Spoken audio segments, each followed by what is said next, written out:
Un cordial saludo, soy Nicolás Fernández. Bienvenidos a Ignato. Me acompaña Raúl Ramírez Orellana, exdiputado por el Partido Social Cristiano del Congreso Nacional y activista provida por varios años. Raúl, qué gusto que me acompañe aquí en el programa. Sea usted bienvenido. Gracias, Nicolás. Más bien a mí me corresponde agradecerte por esta oportunidad que me estás dando y vamos, Bueno, vamos vamos. a comenzar. Bienvenido a este programa que trata todas las tendencias políticas y sociales por igual. Bien, se está tratando mucho el tema se está tratando, mejor dicho, el tema de la despenalización del aborto por violación, este proyecto de ley, ¿no? Como exdiputado del Ecuador, considera que este proyecto debería aprobarse, archivarse, cuando aún existen tres nudos críticos que no se han expuesto de forma clara: la temporalidad, el tema de los médicos y el tema de cómo se llevaría una denuncia por parte de la mujer violentada. Lo escuchamos, Raúl. A ver, primero quiero hacer una breve introducción respecto de tu pregunta, Nicolás. En el año 2004, si mal no recuerdo, en mi primer periodo legislativo, yo fui diputado 2 veces. Yo presenté el único proyecto que hasta la vez nadie más lo ha presentado cuando estábamos con la Constitución del 98, es decir, estábamos bajo el mandato de la Constitución 98 y como ley penal el Código Penal. El artículo 447 del Código Penal establecía la despenalización del aborto en 3 casos. En casos de violación a una mujer idiota y demente, decía, o demente, en el caso del aborto terapéutico y el aborto eugenésico. He sido el único legislador hasta este momento que presenté yo mi proyecto de ley derogando las 3 causales que de acuerdo a ese artículo del Código Penal establecían una despenalización del aborto. Es decir, hay una historia que seguramente pocos legisladores la conocen, que este humilde servidor, hace ya más de 17 o casi 18 años, presenté ese proyecto. Lamentablemente, lo que comúnmente sucede, y voy a utilizar términos criollos, me batearon el proyecto y logré solamente que saquen del artículo 4, del 447 la despenalización para abortos eugenésicos y abortos terapéuticos. Pero se mantuvo la despenalización para el aborto en caso de violación a mujer demente. Demostré además en mi proyecto, Nicolás, y personas que me están escuchando, demostré científicamente que cuando una mujer demente es violada o tiene o produce o tiene, perdón, una relación sexual que no necesariamente sea una violación y sale embarazada, el producto de ese encuentro carnal, en el caso de salir embarazada, ese niño no necesariamente nace con las patologías de la madre. Los riesgos son altos, altísimos, pero no es una norma científica ni biológica, porque recordemos que el momento en que el nacituro es concebido tiene un ADN diferente al de su madre incluso. Y algo más, en caso de una relación carnal, sexual, entre esa mujer demente su pareja demente, tampoco necesariamente si sale embarazada, ese niño va a nacer con esas patologías. Es decir, hace 18 O años sea, usted atrás, me estaría diciendo que en todo caso estaría en contra del literal 2, lo que indica si el embarazo, el literal 2 del artículo 150 del Código Orgánico Integral Penal, que indica si el embarazo es consecuencia de una violación en una mujer que padezca de discapacidad mental. ¿Usted estaría en bueno, contra de ya lo esto? acabo de decir, Nicolás, yo presenté el proyecto. Ya. Ok, porque aquí lo que se estaría tratando de profundizar con este proyecto que está presentando la Defensoría del Pueblo es que también se despenalice cuando es por inseminación artificial no consentida, por incesto, por estupro y no recuerdo el otro caso en este momento. Sí, no, son los 3 casos que le acabo de mencionar, sumado con lo de que ya está concebido acá en el POIP y obviamente cuando es un caso de violación abierta. ¿Qué opina A usted ver, de esto? primero, correcto, con todo gusto respondo tu pregunta, pero déjame hacer un breve análisis. No estoy de acuerdo, ni jamás estaré de acuerdo con él, porque mira, este problema son simples juegos de palabras que salen de una parte y de la otra parte además. esa terminología de los 3 nudos críticos, que la vengo escuchando desde hace unas semanas atrás, son terminologías torpes, como por ejemplo hablar del proyecto de ley de la interrupción voluntaria del embarazo. Todos sabemos que interrumpir un embarazo, el embarazo es un estado biológico en la mujer, en el ser humano, que no es susceptible de una interrupción para luego que exista una continuidad. En otros aspectos se puede aplicar el vocablo interrupción, pero en el embarazo, el aborto, no es que tú lo aplicas el aborto y okay, luego... Entonces desde el nombre del proyecto estaríamos hablando que no sería acorde para ser discutido en la asamblea. Porque si estamos hablando que la vida es continua en este caso, ¿cómo se podría interrumpir si no se restablece? Desde ahí podría ser objetado este proyecto, Raúl. Por supuesto, a ver, no es que, a ver, repito, Nicolás, la utilización de esos términos, los nudos críticos, los 3 nudos críticos, para mí no existe ningún 3 nudos críticos, existe un solo nudo crítico perverso, que es la propuesta de la sentencia, a través de la sentencia de la Corte Constitucional, pues. O sea, ¿de qué yo me hago un examen o un análisis mental yo mismo y digo, a ver, solucionamos, entre comillas, el tema de los 3 nudos críticos y que por eso vamos a aprobar la ley. Por eso la vamos a aprobar. Pero Raúl, mira, si usted ve la sentencia en el punto 39, ¿qué es lo que se aduce acá? Que tampoco se puede obligar a una mujer a que tenga una maternidad forzada, producto de una violación, y que de esto nazca un bebé que realmente ella no ha contemplado, que no ha planificado dentro de su vida. Esto es lo que dicen y lo que se está exponiendo por los grupos que apoyan este proyecto. ¿Cómo obligamos, en este caso, para haciéndolo más difícil y más crudo el tema, a una niña que todavía no tiene, está capacitada para poder asumir semejante responsabilidad, pues Raúl? A ver, aquí no, no, yo pienso que de pronto estás utilizando mal los términos.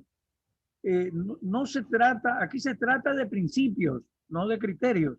Pero yo le estoy hablando con lo que dice en la sentencia, dice maternidad forzada. Perdón, en la sentencia de la Corte están hablando de una maternidad forzada. Estoy repitiendo tal cual como dice el punto 39. A ver, yo apuesto lo que sea que ese no es tu criterio, Nicolás, porque yo te conozco y sé quién eres. No, yo estoy hablando de lo que dice la sentencia, yo aquí no pongo ningún criterio. Por eso, de acuerdo.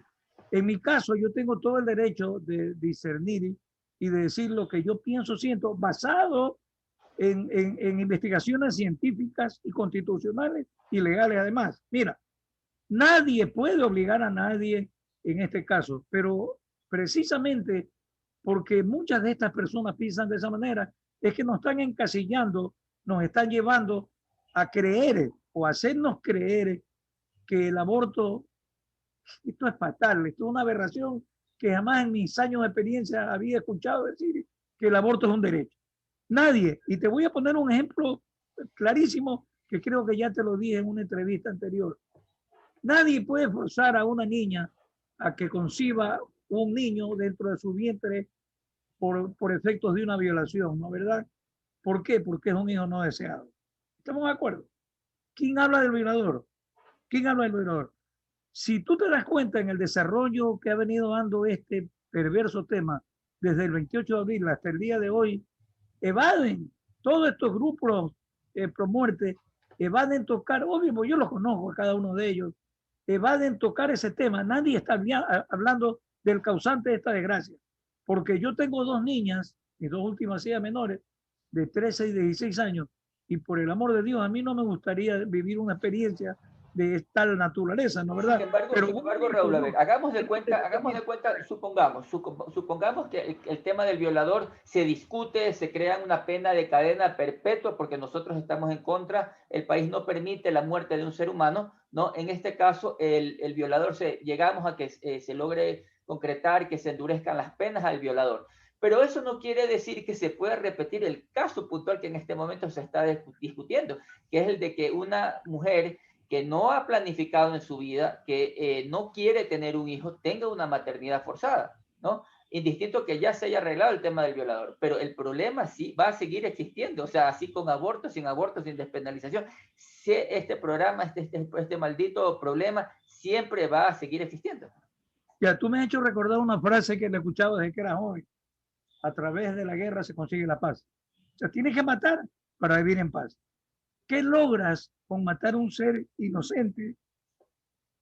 Perdón, que no tiene absolutamente la culpa de nada porque su madre fue violada y sin embargo, dejando de lado incluso el tema del violador, ¿qué gana la humanidad, por favor, matando a un ser que no ha tenido la culpa de lo que su madre ha tenido que atravesar a través de una violación? Entiendo, yo no soy mujer, pero trato de ponerme en el plano de una persona, una niña, una mujer adulta que ha sido violada. Eso tiene que ser lo más execrable del mundo.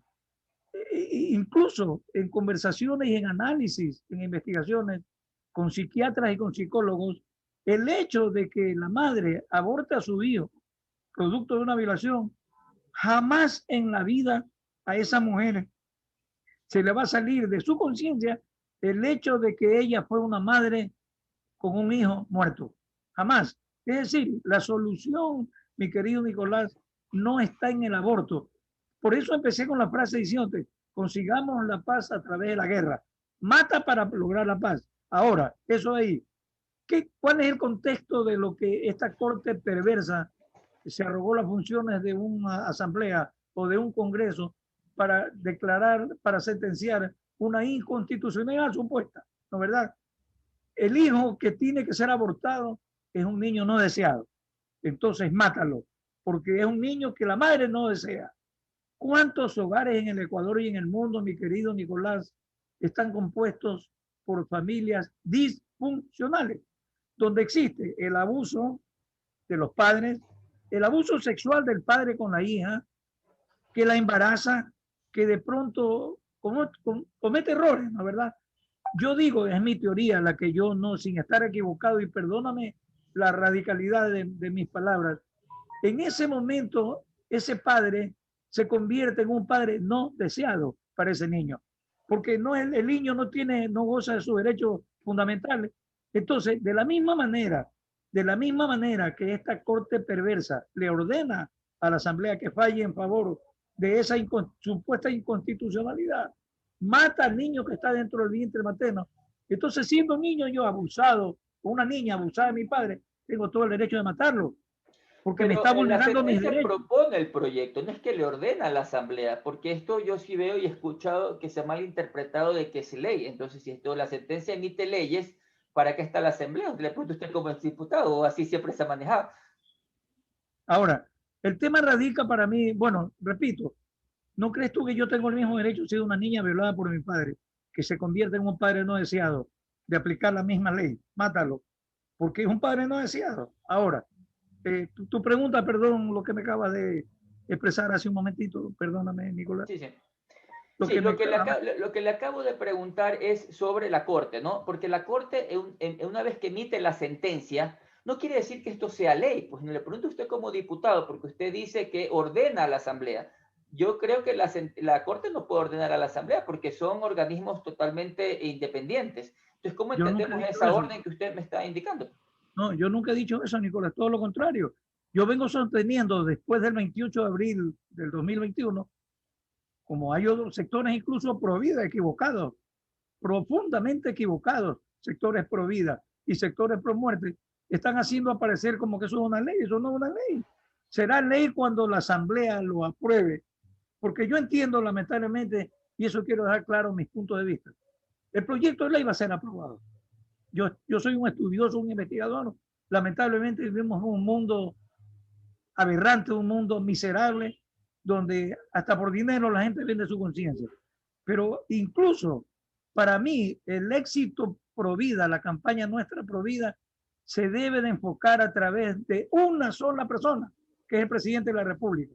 Luchar contra 137 asambleístas no es lo mismo que luchar contra una sola persona, porque el momento que hasta el 28 de abril, de diciembre, que es el plazo que le otorgó la famosa Corte Inconstitucional a la Asamblea Nacional, el presidente de la República como colegislador le faculta a la Constitución para que él apruebe o vete esa ley. Incluso dentro del veto presidencial están dos instancias, el veto total o el veto parcial.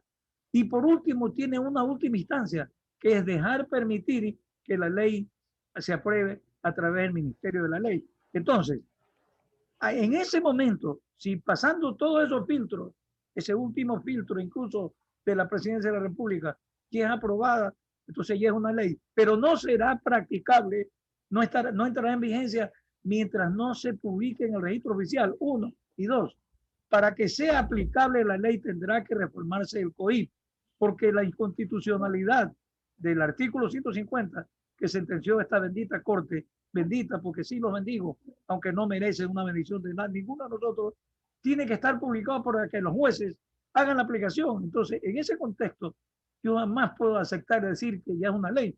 Hay sectores que lo dicen, ¿no? ¿Verdad? Pero a ver, sin embargo, usted pondría como ejemplo en el caso de que el abusador sea un familiar de la víctima y ya por eso lo dejamos de reconocer como familiar y se lo condena como violador. Yo le voy a poner un ejemplo, ¿no? Porque aquí lo que creería con lo que usted dice con respecto al presidente Lazo, lo que se tendría que comprobar y poner en la palestra de que el ser que está dentro ya se consideraría como una persona. La Constitución habla que garantiza la vida desde la concepción. Le pongo aquí un ejemplo. En Estados Unidos hay algunos lugares donde está permitida la pena de muerte, ¿no? Cuando el criminal, al acusado, se lo lleva justamente a cumplir con esto, una de las formas de terminar la vida es con cloruro de sodio para que le dé un paro cardíaco. Extrañamente, de esta misma forma se practican también los abortos. Es una forma que se practica el aborto, ¿no? Inyectando el cloruro de sodio para ocasionar un paro cardíaco, en este caso al feto. ¿Cuál sería la diferencia aquí y cómo usted podría lograr hacer sustentar al presidente Lazo que utilizando la misma herramienta, ¿no?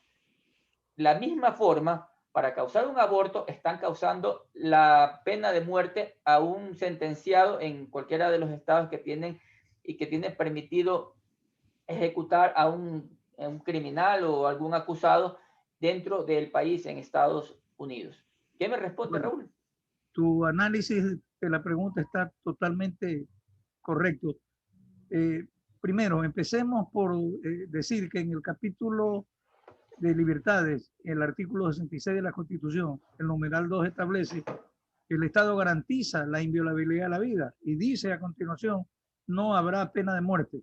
No somos un país donde practicamos una sanción como esa de sancionar con pena de muerte. Disculpa, me equivoqué, es cloruro de potasio, No, ni por nada, ni por descargas eléctricas, ni por cámara de gases, ni mucho menos.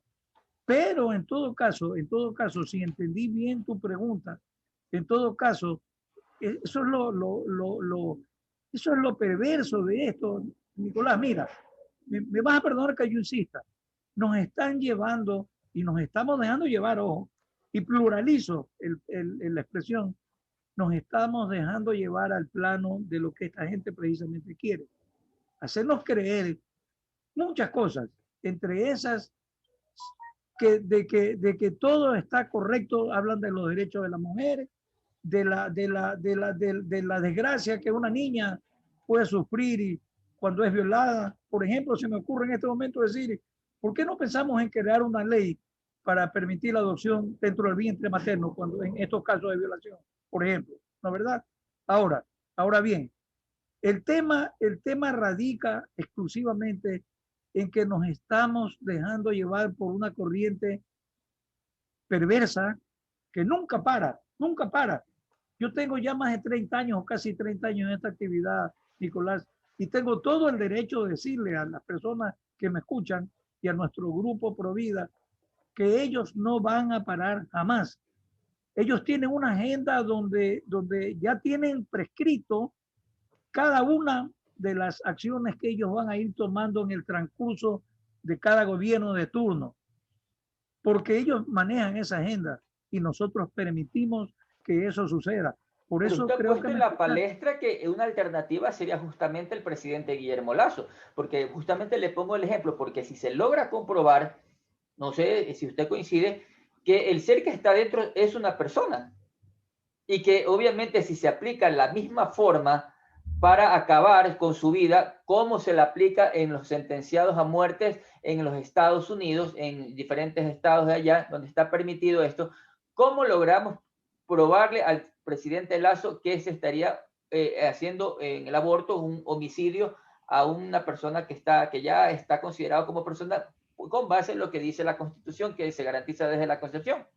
Claro, a ver, entrando en materia estrictamente de derecho, es correcto lo que tú dices. O sea, es violada la niña o la mujer de mente es violada, se produce un embarazo, entonces sácatelo, mátalo, mátalo. Ahí estamos aplicando literalmente lo que es la pena de muerte, ¿no es verdad? Pero sin serlo, porque ya te digo, la Constitución en los artículos, en el artículo que acabo de mencionar, establece la prohibición de la pena de muerte. Y lo que es peor, el artículo 45 de esta misma Constitución, que además la considero abortista, y si me permite te lo explico brevemente, esta Constitución es abortista. El artículo 45 dice que el Estado garantiza la vida desde la concepción. Y más allá de eso, el artículo 2 del Código de la Niñez y Adolescencia, que habla de la protección de los niños, dice que los niños son sujetos protegidos desde su concepción. Es decir, existen normas que han sido violentadas de manera flagrante por la Corte Constitucional. Es decir, tú como padre de familia implantas normas en tu hogar. Por ejemplo, a ver, me van a disculpar, pero tengo que ser directo en hacer una exposición para ver si me explico mejor. ¿Será correcto que en el hogar de cualquiera de nosotros los padres se pongan a tener relaciones sexuales en la sala para que todos los hijos lo vean? O andar desnudos como Dios los mandó al mundo y que no pase nada. O que el padre maltrate a su mujer delante de sus hijos, etcétera. Son normas que tienen que ser respetadas. ¿Y qué pasa donde el padre le dice, a ver, es que yo lo hago porque soy tu papá y a mí nadie me lo puede prohibir? Es lo que está pasando, Nicolás, por favor. La Constitución, acabo de nombrar estos dos artículos de la Constitución y un artículo del Código de la Niñez y Adolescencia. Son normas de efectos inalienables. No se puede. No se, bueno, se puede, ya lo hicieron. No se debe eso ni siquiera pensar en transgredir esas disposiciones, ¿no es verdad? Porque la Constitución no olvidemos que es nuestra norma principal. Entonces, si esta Corte se atrevió bajo, y no quiero decirlo porque tampoco tengo miedo de meterme en problemas, pero seguramente aquí hay de por medio cientos de millones de dólares, porque yo no creo que por amor a la camiseta 9, 7 sinvergüenzas jueces hayan dicho, declaramos en sentencia la inconstitucionalidad. Y lo digo y me responsabilizo porque estoy diciendo, no, eso no es así.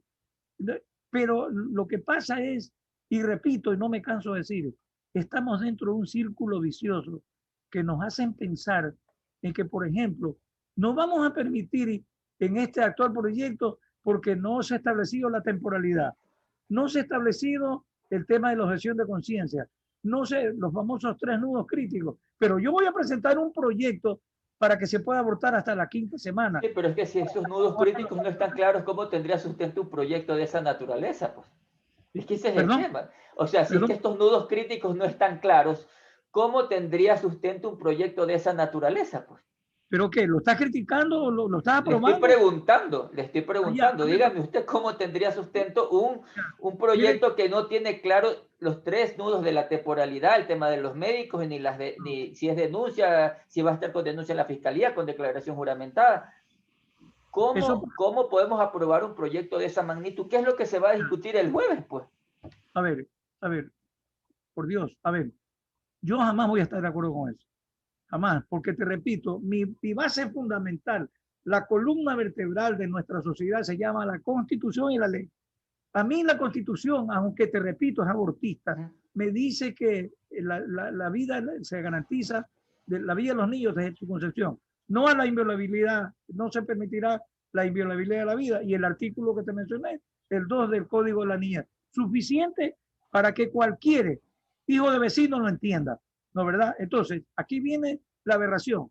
Ya, por ejemplo, mira tú, en el año 2004, a mí me honró la Conferencia Episcopal Ecuatoriana con un acuerdo nombrándome custodio de la vida.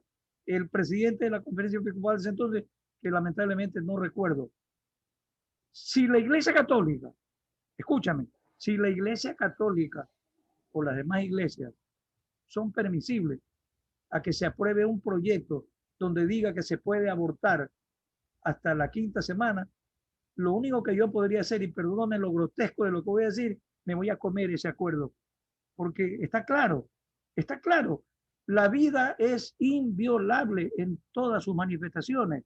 No se puede permitir por ningún concepto el aborto porque la vida es inviolable. Ahora, ¿sabes cuándo podría hacer eso la Corte Constitucional o cualquier persona que quiera hacerlo? Cuando se reforme la Constitución. Cuando una nueva Constitución diga lo contrario. Y permíteme lo que te voy a decir. Seguramente me vas a decir por qué Raúl Ramírez dice que esta Constitución es abortista. La Constitución del 98, en el artículo, creo que era el 46, te decía exactamente lo mismo, pero había un vocablo que es una institución inviolable, universal e inviolable, unívoca, que decía, el Estado garantiza el derecho a la vida desde la concepción. Esta Constitución omite ese vocablo, que no es lo mismo que yo te diga, a ver, si soy el ente de control de tu programa, yo te puedo decir, Nicolás, te garantizo tu derecho a que tú manejes tu programa a través de la red de Internet. Y que no es lo mismo que yo te diga, te garantizo que tú manejes tu programa. Al omitir el vocablo derecho, estás ya transgrediendo muchas cosas. Y por último, en el mismo artículo 66, derecho de libertad de la Constitución, el numeral 10, invito a quienes me escuchan para que bajen al numeral 10 y lean lo siguiente. El Estado garantiza a las personas cuántos, a ver, ¿cómo? Dice, el derecho a ¿Cuántos tomar hijos decisiones libres, tener? responsables e informadas sobre su Exactamente. salud y vida reproductiva y a decidir cuándo y cuántas hijas e hijos tener. Eso dice el artículo 66 y literal 10 en los derechos de la libertad. Correcto. Permíteme brevemente explicarlo. Estoy casado y tengo 3 hijos varones.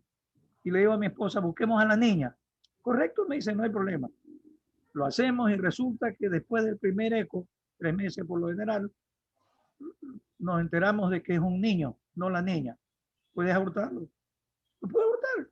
Porque yo decido que cuántos hijos quería tener. Tengo 3 hijos, quería una hija, no salió embarazada, en el embarazo no se produjo lo que yo quería, que era la niña, lo puedo abortar. Mira, todo es cuestión de nada más de leer entre líneas, saber leer entre líneas.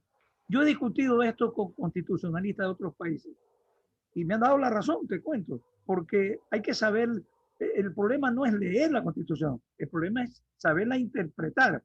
Entonces, si aún así la Constitución me dice que ella me garantiza a mí el derecho, el derecho a la vida desde la Constitución, que me garantiza la inviolabilidad de esa vida, ¿qué puedo hacer yo como ciudadano? Tengo que respetar, pues.